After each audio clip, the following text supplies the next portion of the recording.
ಈಗ ಹಳೆ ಸೀಸನ್ಗಳಲ್ಲಿ ನಾನು ಕೆಲವೊಬ್ಬರು ಒಳಗಡೆ ಹೋಗಿ ಬಂದು ದೊಡ್ಡ ಹೆಸರನ್ನ ಮಾಡಿದ್ದಾರೆ, ಕೆಲವೊಬ್ಬರ ಹೆಸರು ಇರೋದನ್ನ ಹಾಳು ಮಾಡ್ಕೊಂಡು ಕೂಡ ಬಂದಿದ್ದಾರೆ. ನೀವು ಯಾವ ಏನು ಮಾಡ್ಕೊಂಡು ಬಂದ್ರಿ? ನನಗೆ ಗೊತ್ತಿಲ್ಲ.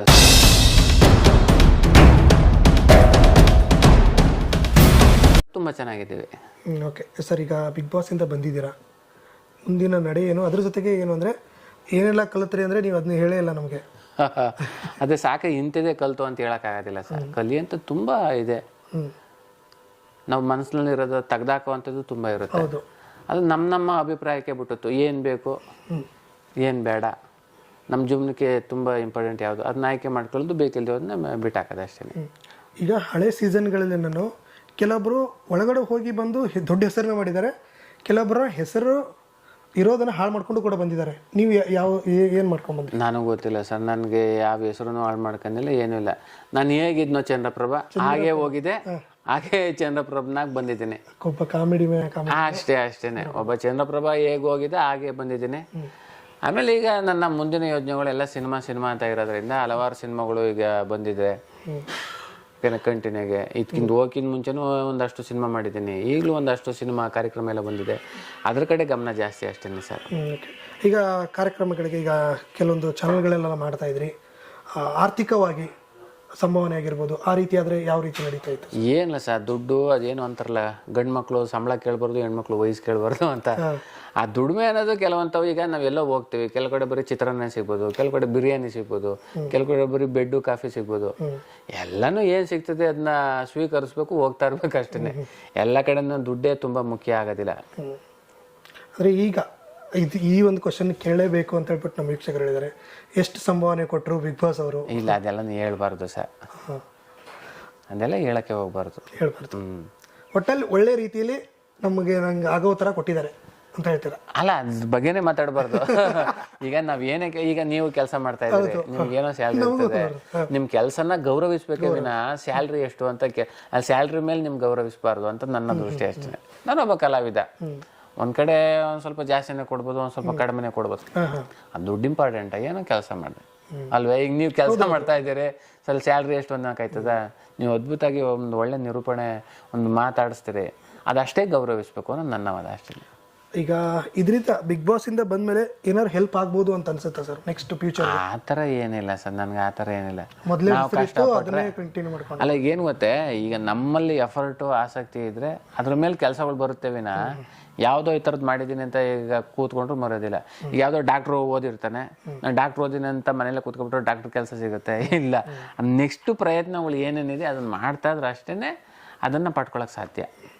ಈಗ ಮುಂದಿನ ಸಿನಿಮಾಗಳು ಯಾವೆಲ್ಲ ಇದಾವೆ, ಎಷ್ಟು ಪ್ರಾಜೆಕ್ಟ್ ಮಾಡ್ತಾ ಇದ್ದೀರಾ? ತುಂಬ ಇದೆ ಸರ್. ಈ ತಿಂಗಳಿಂದನೇ ಹಲವಾರು ಸಿನಿಮಾಗಳು ಶುರುವಾಗ್ತಾ ಇದೆ. ಆಮೇಲೆ ಕಾರ್ಯಕ್ರಮ ಅಂತೂ ಕಂಟಿನ್ಯೂ ಆಗಿದೆ. ನೋಡೋಣ, ನನಗೆ ಸಿನಿಮಾ ಮಾಡಬೇಕು ಅಂತ ಆಸೆ. ಚಂದ್ರಪ್ರಭುನ ಹಲವಾರು ಒಂದು ಕಾಮಿಡಿ ಸ್ಕಿಟ್ಟಲ್ಲಿ ಎಲ್ಲ ನೋಡಿರ್ತಾರೆ. ಚಂದ್ರಪ್ರಭುಗೆ ಈ ಥರದೊಂದು ಪಾತ್ರ ಕೊಟ್ಟರೆ ಮಾಡ್ತಾನೆ ಅಂತ ಅನ್ಸಿದ್ರೆ ನಿರ್ಮಾಪಕ ಸರ್ ಆಗ್ಬೋದು, ನಿರ್ದೇಶಕರು ಸರ್ ಆಗ್ಬೋದು, ಅವ್ರೊಂದು ಅವಕಾಶ ಕೊಟ್ಟರೆ ಆ ಒಂದು ಪಾತ್ರ ಮಾಡೋಕ್ಕೆ ತುಂಬ ಕಾತರದಿಂದ ಕಾಯ್ತಾ ಕೂತಿದ್ದೀನಿ. ಇದಕ್ಕೆಲ್ಲನೂ ಕೂಡ ಒಂದು ನೋಡಕ್ಕೆ ಹೋದರೆ ಮಡದಿನೂ ಕೂಡ ತುಂಬಾ ಇಂಪಾರ್ಟೆಂಟು. ಖಂಡಿತ. ನಿಮ್ಮ ಮಿಸ್ಸಸ್ ಅವ್ರ ಬಗ್ಗೆ ಹೇಳೋದಾದರೆ, ನಿಮ್ಮ ಮಿಸ್ಸಸ್ ಅವ್ರು ನಮ್ಮನ್ನ ನೋಡ್ತಾರೆ ಅಂತ ನಾವು ಕೇಳ್ಪಟ್ಟಿದ್ದೀವಿ, ನಮ್ಮ ವಿಡಿಯೋಗಳನ್ನ ನೋಡ್ತಾರೆ, ಏನು ಹೇಳ್ತೀರಾ ಇದ್ರ?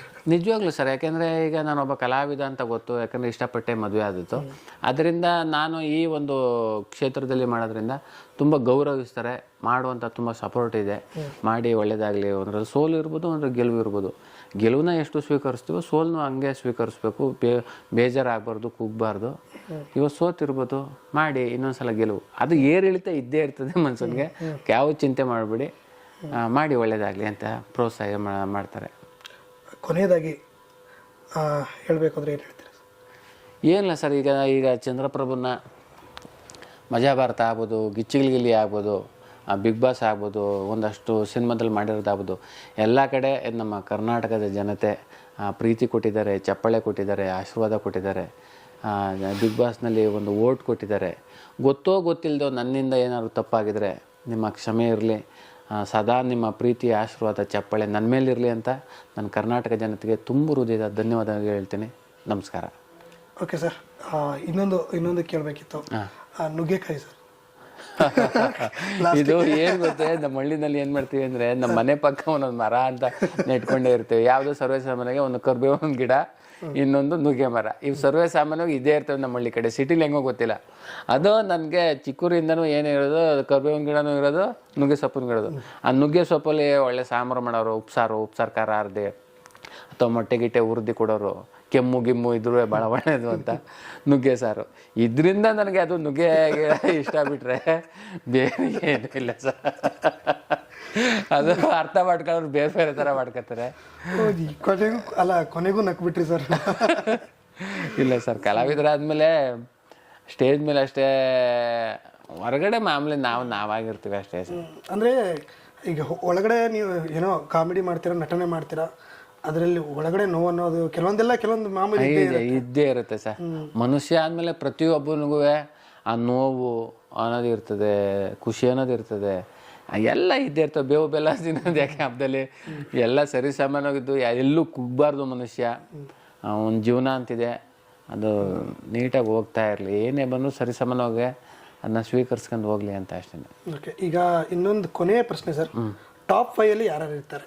ಅದನ್ನ ಹೇಳೋಕ್ಕಾಗೋದಿಲ್ಲ ಸರ್. ಯಾಕೆ ಅಂದರೆ ಈಗ 6 ವಾರ ಆಗೈತೆ, ನಾನು ಅವ್ರು ಚೆನ್ನಾಗಿ ಆಡಲ್ಲ, ಇವ್ರು ಇಷ್ಟೇ ಜನ ಚೆನ್ನಾಗಿ ಆಡ್ತಾರೆ ಅಂದರೆ ನಾನು ತುಂಬ ತಪ್ಪಾಗ್ಬಿಡ್ತದೆ, ನನ್ನ ಜಡ್ಜ್ಮೆಂಟೇ ತಪ್ಪಾಗ್ಬಿಡುತ್ತೆ. ಯಾರು ಇರಬೇಕು ಸರ್?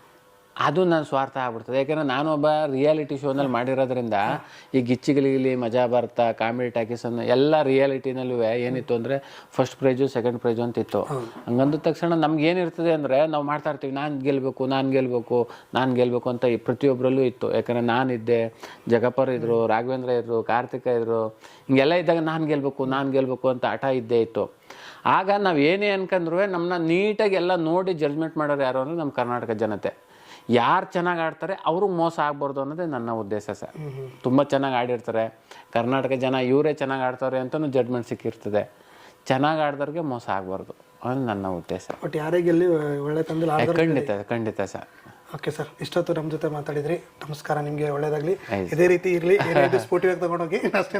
ಖಂಡಿತ ಸರ್, ನಿಜವಾಗ್ಲೂ ನನಗೂ ನಿಮ್ಮ ಜೊತೆ ಒಂದು ಮಾತುಕತೆ ಆದತ್ತು, ನನಗೆ ತುಂಬ ಖುಷಿ ಆಗ್ತೈತೆ. ಮತ್ತೊಮ್ಮೆ ಈ ಥರ ಒಂದು ಯಾವುದಾದ್ರೂ ಒಂದು ಅವಕಾಶ ಸಿಕ್ಕಿ ಮಾತುಕತೆ ಕೂತ್ಕೊಂಡ್ರೆ ಚೆನ್ನಾಗಿ ಮಾತಾಡೋಣ. ಮತ್ತೆ ನಮ್ಮ ಸ್ನೇಹಿತರ ಬಗ್ಗೆ ಹೇಳ್ಬೇಕು ಇದಿಲ್ಲ ಸರ್, ಸತೀಶ್ ಕ್ಯಾತ್ಕಟ್ಟ ಅಂತ ನೋಡಿ. ನನಗೆ ತುಂಬ ಜನ ಸ್ನೇಹಿತರಿಲ್ಲ ಸರ್, ಒಬ್ಬರೇ ಜೀವದ ಗೆಳೆಯ ಅಂದರೆ ಸತೀಶ್ ಕ್ಯಾತ್ಕಟ್ಟ ಅಂತ.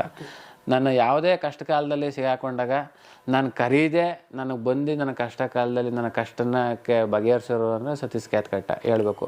ಬಿಗ್ ಬಾಸ್ಗೆ ಹೋದಾಗಲೂ ಅಷ್ಟೇ, ನನಗೆಲ್ಲ ಸಹಾಯ ಇದೆಲ್ಲ ಮಾಡಿದ್ರು ಅವರೇನೆ. ಇದು ಅವ್ರದ್ದೇನೆ ಸರ್ ಟಿ ವಿ ಶೋರೂಮ್. ಒಳ್ಳೆ ಟಿ ವಿ ಶೋರೂಮ್ ಇದೆ ಸರ್. ಇದೆ ಸರ್. ಇದೇ ಥರ 3 ಶೋರೂಮ್ ಇದೆ ಸರ್. ಮಂಡ್ಯದ ಹತ್ರ KM ದೊಡ್ಡಿ ಹತ್ರ ಇದೆ, ಇಲ್ಲಿದೆ, ಇನ್ನೊಂದು ಕಡೆ ಮಾಡಿದ್ದಾರೆ. ಇಲ್ಲಿ 24 ಇಂಚಸ್ಸಿಂದ 75 ಇಂಚಸ್ ತನಕ ಒಳ್ಳೆ ಟಿ ವಿ ಇದೆ ಸರ್. ತುಂಬ ಕಡಿಮೆ ಬೆಲೆಗೆ ಒಳ್ಳೆ ಕ್ವಾಲಿಟಿ ಇರುವಂತಹ ಒಂದು ಟಿ ವಿ ಸಿಗುತ್ತೆ. ಯಾರೋ ಗೊತ್ತಿರೋರ್ಗೂ ಇದ್ರು ಹೇಳಿ. ಇನ್ನೂ ಹೆಚ್ಚಿನ ಮಾಹಿತಿ ಬೇಕು ಅಂದರೆ ನಿಜವಾಗ್ಲೂ ಕೆಳಗಡೆ ಕಾಣುವಂಥ ಒಂದು ನಂಬರ್ಗೆ ಫೋನ್ ಮಾಡಿ ಸರ್, ಒಳ್ಳೆ ಟಿವಿನ ನಿಮ್ದು ಹಾಕ್ಸ್ಕೊಳ್ಳಿ. ಒಳ್ಳೆ ಟಿವಿ ಇದೆ, ನಾವು ಕೂಡ ನೋಡಿದ್ವಿ. ಇವಾಗ ಸಖತ್ತಾಗಿರೋ ಟಿವಿಗಳಿದಾವೆ. ಇಲ್ಲಿ ಡಿಸ್ಕ್ರಿಪ್ಷನ್ ನಂಬರ್ ಹಾಕಿರ್ತೀನಿ, ಅವ್ರಿಗೆ ಕಾಂಟ್ಯಾಕ್ಟ್ ಮಾಡಿ ಒಳ್ಳೆ ಟಿವಿಗಳನ್ನ ಕೊಡ್ತಾರೆ. ಖಂಡಿತ ತುಂಬ ಕಡಿಮೆ ಬೆಲೆಗೆ ಸರ್, ತುಂಬ ಚೆನ್ನಾಗಿದೆ ಸರ್, ಚೆನ್ನಾಗಿದೆ. ಓಕೆ ಸರ್, ನಮಸ್ತೆ. Thank you sir, thank you.